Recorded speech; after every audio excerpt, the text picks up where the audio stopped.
परम शांति बापूजी आपका स्वागत है। आज हम बात करेंगे सभी संबंधों का आधार क्या है। जैसे हर जन्म में सारे जो संबंध हैं वो सेम होते हैं या कैरेक्टर चेंज होते रहते हैं। क्या बाप बेटा बनता है, बेटा बाप बनता है, क्या मतलब अभी हम ये जानना चाहते हैं कि ये संबंधों का आधार क्या है। हर कोई मनुष्य के जो संबंध मिलते हैं, चाहे देह और देह के संबंध हो, यार दोस्त हो जी, व्यापार नौकरी में भी जो कर्म बंधन आता है, जो स्थूल धन कमाने में या निर्धन बनता है, धनी बनता है, वो सभी का कारण अगले जन्मों के संचित कर्मों का कारण। ठीक है। अगले जन्मों में जो संचित कर्म लेकर उसका सूक्ष्म शरीर के साथ कारण शरीर में संचित कर्म रिकॉर्ड होता है। आत्मा का कारण शरीर के साथ सूक्ष्म शरीर उसके साथ होता है, और वो सूक्ष्म शरीर के साथ वो गर्भ में प्रवेश करके वो बॉर्न होता है। तो अगले कई जन्मों का संचित कर्मों का कारण उसके साथ रिकॉर्ड होता है कारण शरीर में, और उसके कारण उसको देह और देह के संबंध में, जैसे पति पत्नी, भाई बहन, माता पिता, दादा दादी, नाना नानी, मित्र, यार दोस्त सब मिलते हैं। वो क्योंकि कर्मों के कारण शरीर में रिकॉर्ड होता है, इसलिए अति सूक्ष्म ये माइक्रोवेव रिलेशन में ये काम करता है। ये साधारण बात नहीं है। फिर हर जन्म में जैसे बताया ना कि क्योंकि कर्म बंधन कैसे आता है कि जैसे एक जन्म में जो बेटा बना है उसने अपने बाप से बहुत बड़ी प्रॉपर्टी ली, ठीक है, तो उसको कर्म बंधन के कारण उसको देनी पड़ेगी ना। तो दूसरे जन्म में वो बाप बनेगा और वो लेने के लिए बेटा बनेगा, और उसको जन्म में वो बेटे वो प्रॉपर्टी देगा, चक्रवृद्धि ब्याज के साथ देगा। कई बार बापूजी ऐसा हमने समाज में एग्जाम्पल देखा है कि बाप जो है वो देवा देके जाता है सिर पे, हाँ, तो कर्जा देके जाता है। हाँ, कर्जा मिलता तो है, बच्चे को फिर उसको देना पड़ता है, अपने बाप का कर्जा देना। बाप का कर्जा साकार में बच्चे को देना पड़ता है, ये भी कर्म बंधन है। अगले जन्म में वो बच्चा ने उसका जब कोई ना कोई कर्जा लिया होगा, कोई ना कोई कर्म बंधन लिया होगा, तो उसको चुकाना तो पड़ेगा ना। चुकाने के लिए वो कर्म बंधन आए। कोई भी संबंधों में हो सकता है, ऐसा कोई कारण नहीं है। हाँ, उसमें कोई यार दोस्त को पैसा दिया हो न दिया हो, वापस तो इस जन्म में उसको बाप बन के आया हो। आजकल सबसे बड़ा सबका क्वेश्चन यही होता है, किसी को दो तो वो वापस नहीं करता, फिर बंदा रोने लगता है कि अब संबंध भी खराब हो गए और पैसे भी गए।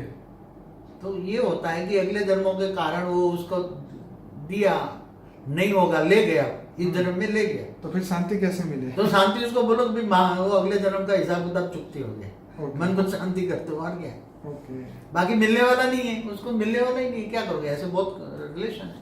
पर बापूजी यहाँ एक क्वेश्चन बहुत इंटेलिजेंट वाला यहाँ ये निकल के आता है कि जब इंसान जो है पहले पैसे दे देता है और उसके बाद वो वापस नहीं देता है, तब बाद में वो सोचेगा, देने के बाद में वो सोचेगा कि अब नहीं आएगा तो इसका मतलब ये कि मेरा पिछले जन्म का था, या देने के समय पे वो सोच के ही रखेगा कि हाँ ये पिछले जन्म का था, वापस आए तो भी ठीक, ना आए तो भी ठीक। तो इंसान को देने के टाइम पे सोच लेना चाहिए या वापस लेने के टाइम सोचना चाहिए? देखो, जो थियरी ऑफ कर्म जानता है, हाँ, थियरी ऑफ कर्म पर हमारी एक बड़ी वीडियो है, बहुत बड़ी वीडियो है। अगर वो सुनेगा तो उसको सब समझ में आ जाएगा। ज्ञानी पुरुष शोक नहीं कर सकता। हाँ, ठीक है। ज्ञानी पुरुष शोक नहीं करेगा। कोई बात नहीं, ले गया तो ले गया, ऐसा करेगा, सोचेगा, कोई बात नहीं। अगले जन्म में मांगता होगा, मैंने उससे लिया होगा तो ले गया इस जन्म में, उसके करके मन को सांत्वना देता है, मन को टेंशन नहीं करता, मन का बीपी नहीं बढ़ाता। उसका मन पर टेंशन लाएगा तो सूक्ष्म शरीर डिस्चार्ज होगा, स्थूल शरीर डिस्चार्ज हो जाएगा। तो उसको वो जानता है ज्ञानी पुरुष। जैसे दादा थे आपके फादर, हाँ, वो ये कहते थे कि किसी ने 10 रुपए भी अगर आपका लिया है तो उसको बैल बन के खेत जोतना पड़ेगा। हाँ, वो पहले भक्ति मार्ग में ये कहानियां थी कि अगर तुम्हारे कुछ भी तुम्हारा कर्जा बाकी है और मर गया है तो बैल बन के भी उसको चुकता, बैल बनेगा तुम्हारे यहाँ, खेत में हल चढ़ाएगा तुम, और वो बैल बन के भी चुकता करना पड़ता है। ऐसे मेरे फादर कहते थे, कर्मों का थियरी वो बताते थे, बैल बनना पड़ेगा, ये बनना पड़ेगा, ये सब बताते थे भक्ति मार्ग में। ऐसा 84 लाख योनि की बात है ना, जन्म मरण के चक्कर में 84 लाख योनि में जाती है आत्मा। तो ये सब बातें तो इस जन्म में अगर कोई व्यक्ति ने कर्जा लिया है उसको देना है, अगर वो देना नहीं चाहता तो ये बोल देगा कि ये तो भाई मैंने पिछले जन्म में तुम्हें दिया था इसलिए मैंने वापस ले लिया। मगर जब मिलने की कोई संभावना नहीं होती, चाहे कोई भी कर्जा हो, किसी भी प्रकार का हो, जैसे कोई मकान है खाली नहीं करता, मकान हजम करके बैठा हुआ है, नहीं खाली करना, सही बात है, तो क्या करोगे? तो जाओ कोर्ट कचहरी में, कहीं मकान नहीं खाली करता। तो उसका क्या हुआ? क्या कर सकते हो तुम? अगर ज्ञानी पुरुष है कोई बात नहीं भाई, चल चाबी भी तेरे को दे देता हूँ, रे ले, मेरा हिसाब किताब चुकते हो गए। ऐसे तो बाबूजी गिने चुने 5 लोग भी नहीं मिलेंगे। कोई नहीं मिलेगा।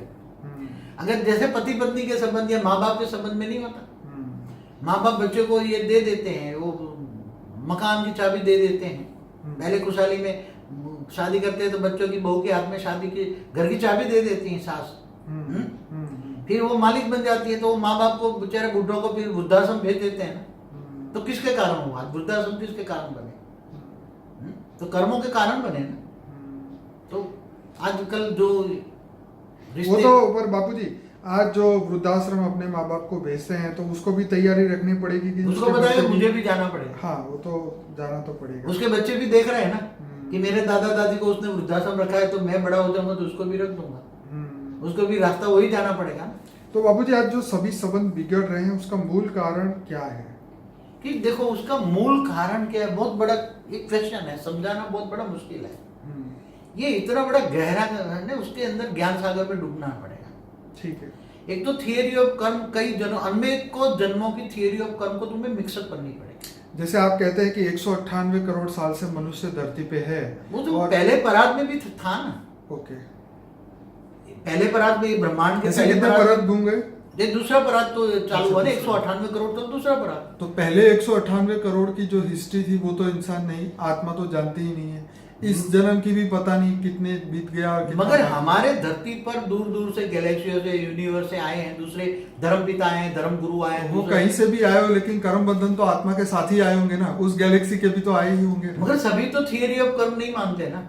वो नास्तिक है। मैं बताऊं यूरोप में 80% नास्तिक है, क्रिश्चियन चर्च वाले। वो पर कर्म बंधन पीछा थोड़ी छोड़ेगा। हाँ? सत्य को कोई नहीं जानता इसका मतलब ये थोड़ी कि सत्य नहीं है, सत्य तो सत्य ही रहने। मगर जो सत्य है, सत्य नहीं परम सत्य है। हर आत्मा कर्म बंधन में आती है, वो तो परम सत्य है। चाहे तुम यूनिवर्स के मालिक हो और यहाँ आ गए हो फंस गए हो, चाहे ग्रेट यूनिवर्स से आए हो और फंस गए हो। जैसे 33 कोटि देवी देवता जो हमारे 198 करोड़ साल पहले आदि सनातन देवी देवता वो G2 से आए थे, ग्रेट ग्रेट यूनिवर्स से आए थे, मगर यहाँ के मनुष्य बन गए। बेहद की आत्मा भी फंस गई है यहाँ। वो बेहद के विश्व की मालिक बनने वाली ऐसी आत्मा है। बेहद की कला के ब्रह्मांड के मालिक हैं, बेहद की कला के ब्रह्मांड के। तो ऐसी आत्माएं मनुष्य बन जाती हैं। तो ये थियरी ऑफ कर्म ये सब बहुत समझना गहरा सब्जेक्ट है। मुझे तो बाबूजी अब ये बताओ कि चलो सभी संबंध तो खराब हो गए, लेकिन अभी सभी संबंधों को उसमें से सुख की प्राप्ति कैसे हो सके? हाँ। या वो संबंध वापिस रिस्टोर कैसे हो जाए, या अपने जाते जाते सबको माफ करके जाए ताकि फिर से कर्म बंधन में ना आए? ऐसी कोई विधि बताओ ताकि जब इंसान धरती से मनुष्य शरीर छोड़े तो ये सब चक्रों से बाहर निकल के जाए। देखो सभी संबंधों को सुधारना है, सभी संबंधों को अच्छा बनाना है और सर्व संबंध का सुख लेना है मनुष्य अवतार में। तो उसको ये पहले आत्मज्ञान होना जरूरी है। ठीक है। फिर थियरी ऑफ कर्म तो जानता है, आत्म स्वरूप बने और उसकी आत्मा में सोचे कि कारण क्या है, गड़बड़ कहाँ है। गड़बड़ तो आत्मा में पावर लॉस है ना, दुख देने की आदत कहाँ से पड़ गई है? वो आत्मा में आत्मा तमो प्रधान बन गई ना। कोई भी आत्मा तमो प्रधान बन गई ना, आत्मा तमो प्रधान बन गई, आत्मा में पावर लॉस है ना। तो वो आत्मा में पावर कहाँ से आएगा? आत्मा में चाहिए परम प्रकाश। ये प्रकाश नहीं, सूर्य की रोशनी नहीं चलेगी, उसके चाहिए परम प्रकाश। अब वो परम प्रकाश देने वाला कौन है? वो तो एक ऑलमाइटी अथॉरिटी है। तो जब वो परम प्रकाश देगा, ऑलमाइटी अथॉरिटी को तुम निराकारी अवस्था में, निराकारी रूप, उनके कई रूप है, निराकारी रूप जो उचित है उन परम धाम में तुम ज्ञान से जानोगे। सूर्य समान वो रोशनी है उसकी, वो रोशनी को तुम याद करोगे। वो तुम्हारा ग्रेट ग्रेट ग्रैंड फादर भी है ऑलमाइटी अथॉरिटी, उसको तुम याद करोगे। उस परम धाम में आत्मस्वरूप बनकर उस परमात्मा को याद करोगे, ऑलमाइटी को याद करोगे, तो वो परम प्रकाश तुम्हारी आत्मा में आएगा। और वो आत्मा में जब परम प्रकाश आएगा तो आत्मा में जो रिकॉर्ड है और आत्मा के कर्मों के कारण शरीर में सारे विक्रम रिकॉर्ड पड़ा है। तो आत्मा में पावर आते ही कारण शरीर में पावर आएगा, और कारण शरीर में जो रिकॉर्ड पड़ा हुआ है, जो नेगेटिव रिकॉर्ड है कर्मों में, कारण जो कर्म बंधन जो मनुष्य आत्मा का जो रिकॉर्ड पड़ा है, वो सारा परम लाइट आने से, परम प्रकाश आने से वो सारे विक्रम विनाश भस्म हो जाएंगे। क्या हो जाएंगे? भस्म हो जाएंगे, वो डिलीट हो जाएंगे। क्या कहते हैं आजकल? डिलीट हो जाएंगे। डिलीट वो परम प्रकाश है। ओके। और कारण शरीर में जो भी कचरा पड़ा हुआ है नेगेटिव कर्म बंधन अनेकों जन्मों का, वो चाहे खरबों साल का है, वो डिलीट हो जाए। बाबूजी ये आप पक्की बात बताइए, क्या ये पॉसिबल है? हाँ पॉसिबल है। आपने देखो गीता मतलब में बोला है कर्म योगी बनो, क्या शास्त्र बोला है? में आपके पास कोई ऐसा एग्जाम्पल है जो आपने कभी पढ़ा है या जिसके अंदर ये बात जो आप बोली है वो प्रूफ हो रही हो? देखो हम्म, गीता सर्वशास्त्र शिरोमणि, हम्म, सारे शास्त्र ऋषि मुनियों ने अलग अलग लिखे हैं, ठीक है, मगर गीता है कृष्ण ने जो लिखी, कृष्ण ऑलमाइटी ऑथोरिटी का अवतार है। ठीक है। हाँ, और जो गीता ज्ञान दिया उसमें थियोरी ऑफ कर्म भी लिखा है। 100%। बोला है ना कर्मण्येवाधिकारस्ते मा फलेषु कदाचन, जी सच बोला है, है ना। सच। फिर कर्मयोगी जीवन बोला है, जी गृहस्थ जीवन मुक्त जीवन है, बोला हुआ है ना। यही बोला है। और आत्मस्वरूप क्या बोला है, तू आत्मस्वरूप बन, तू देह और देह के सर्व संबंध भूलकर आत्मस्वरूप बन, मुझ परमात्मा को याद कर, मैं तेरे सर्व पापों का विनाश कर दूंगा। ठीक है, बोला है ना गीता में। बोला है। और गीता सर्वशास्त्र शिरोमणि, तो वो आत्मस्वरूप बनना, तुम आत्मज्ञानी बनो, आत्मस्वरूप बनो और मुझे उन परम धाम में मुझे याद करो। तो कहता है कृष्ण ने क्या कि मुझे, मैं जब तक ध्यान योग से नहीं मिलता, मैं ज्ञान से मिलता हूँ। तो परम ज्ञान लो ना, परम ज्ञान चाहिए। वो परम सदगुरु है, परम परम परम परम सदगुरु है। उसको तुम ज्ञान से जान सकते हो, उसको तुम ज्ञान से ज्ञान लो, ज्ञान स्वरूप बनो। तो ज्ञान से तुम आत्मस्वरूप बनोगे, आत्मस्वरूप बनोगे तो पावर आएगी, पावर आएगी तो ओरा आएगा, ओरा आएगा तो और साथ में परम शांति बोलो। परम शांति का एक मंत्र हमने निकाला है, परम शांति सोचो बोलो, परम शांति मिल जाएगी। पर बाबूजी मैं ये मानता हूँ कि इंसान को जो है सभी रिश्तों में से तो कभी सुख नहीं मिल सकता, क्योंकि उसके पीछे भी उसके कर्म बंधन ही। मगर जब कर्म बंधन ही तुम्हारे कारण शरीर में से डिलेट हो गए तो कहाँ से रहेगा तुम्हारा?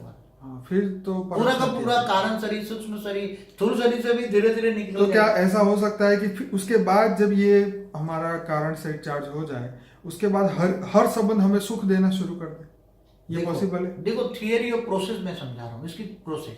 आत्मा में पावर आई ना, आई। आत्मा में तमो प्रधान बनी थी, ठीक है। लोहे जैसी आत्मा थी। ठीक है। अब धीरे धीरे आत्मा में पावर आई, तो आत्मा में पावर आई तो कारण शरीर में, सूक्ष्म शरीर, स्थूल शरीर में और ओरा में परम तत्व आए ना। क्या बना? बॉडी भी धीरे धीरे धीरे हल्की बन जाएगी। ठीक है। आत्मा हल्की बनी तो बॉडी हल्की बनेगी ना। आत्मा भारी है तो शरीर भारे है। आत्मा में पावर आने से, आत्मस्वरूप का अनुभव करने से थोड़ा तुम्हारा ओरा में इतनी पावर आएगी, तुम्हारी आत्मा और साथ में परम शांति के वाइब्रेशन फैलाओ। परम शांति है, परम शांति है, परम शांति है। और बेहद की परम शांति सोचोगे बोलोगे तो बेहद की परम शांति हो जाएगी। तो तुम्हारा वायुमंडल में, ओरा में परम शांति के वाइब्रेशन जाएंगे। तो जितने भी तुम्हें याद करते हैं, चाहे दुश्मन भी तुम्हें याद करता है तो तुम्हारे वो याद करेगा। तो तुम्हारा ओरा में, तुम्हारा उसका संकल्प तुम्हारे ओरा में आएगा ना। पहले तो जी तुम्हें कोई याद कर रहा है, दुश्मन भी, तो उसका संकल्प तुम्हारे ओरा में आएगा ना पहले।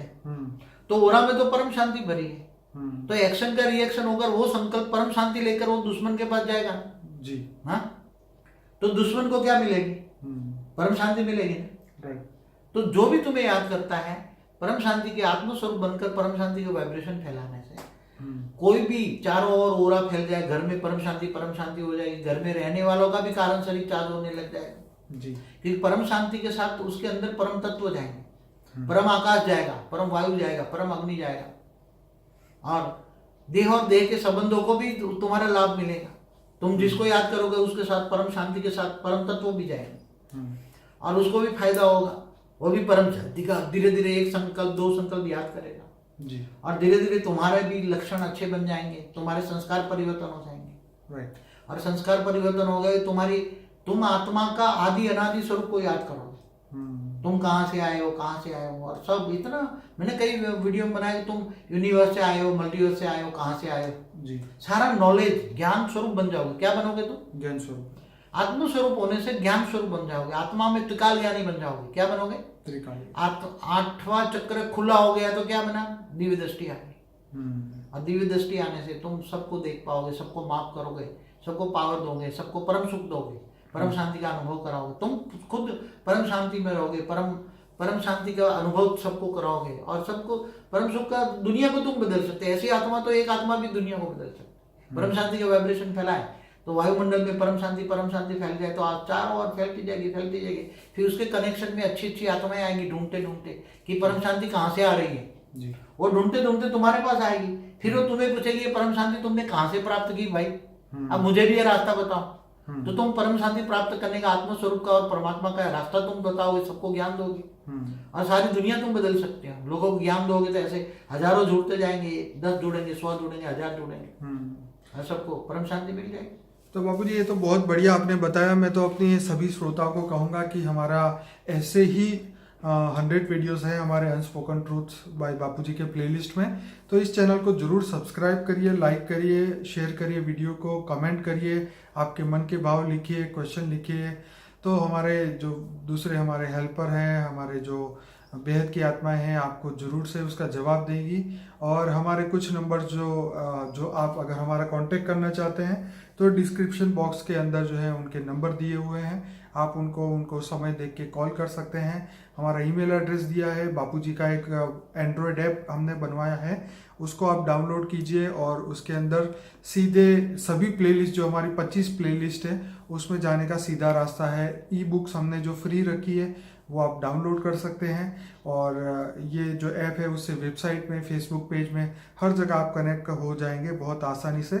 तो सभी श्रोताओं को कहेंगे कि ज़्यादा से ज़्यादा वीडियो देखिए, शेयर करिए, सोशल मीडिया में लोगों को इसके बारे में, परम शांति के बारे में बताइए, क्योंकि कुछ ही समय के अंदर जो है ये परम शांति के वाइब्रेशन पूरे यूनिवर्स को बदलने वाले हैं। और हम ये चाहते हैं कि सभी आत्माएं इसमें अपना भाग दे, अपना हिस्सा जरूर ले। ये सेवा का मौका जो है आने वाले समय में सबके पास नहीं मिलेगा। बापू जी आपका बहुत बहुत धन्यवाद। परम शांति। परम शांति।